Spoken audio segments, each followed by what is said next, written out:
Welcome back.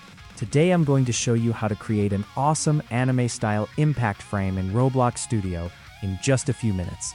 You know that dramatic black and white freeze with slashes flying across the screen whenever a powerful attack lands? That's called an impact frame. It's used in anime and fighting games to make every hit feel much more powerful.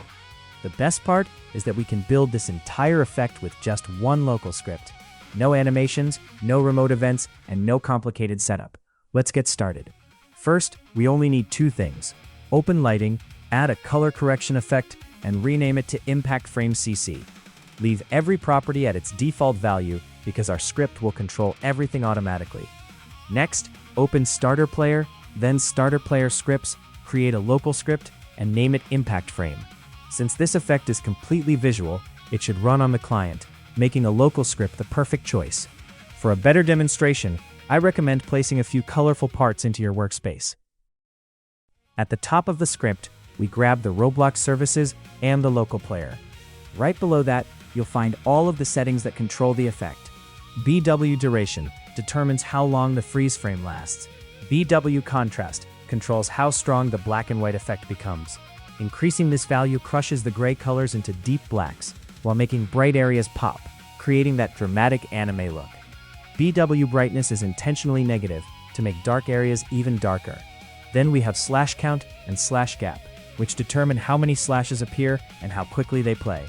Finally, the script waits for the Impact Frame CC color correction effect we created earlier. If you renamed it differently, this is where you'll get an error. Next, let's build the slashes. We first create a screen GUI that holds every slash effect. We enable Ignore GUI Inset, so the slashes cover the entire screen, and give the GUI a high display order so it always renders above everything else. The angle table is what creates the crossing slash pattern. Notice how the values alternate between positive and negative angles. This makes each slash lean in the opposite direction, producing that classic X-shaped anime impact. Inside the spawn slash function, every slash is simply a thin white frame. It starts with 0 width, quickly expands across the screen in only a few hundredths of a second, then fades away before being destroyed.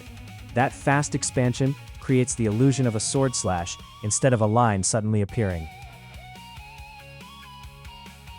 The isPlaying variable prevents the player from triggering another impact frame while one is already running.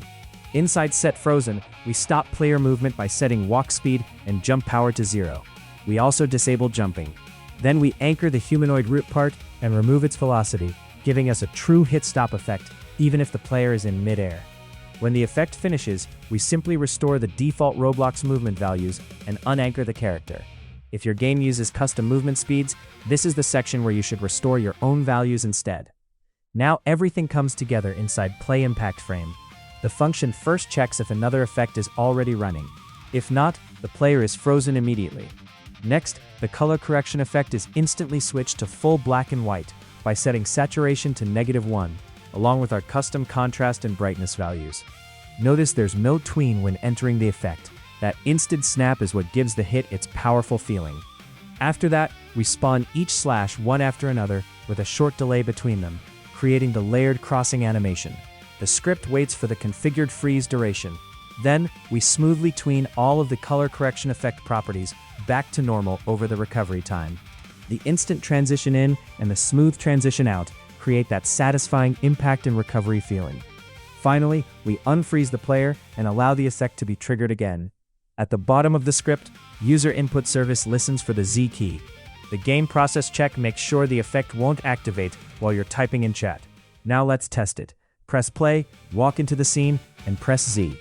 The screen instantly turns black and white. Your character freezes in place. Dramatic slashes sweep across the screen, and after a brief moment, everything smoothly returns to normal.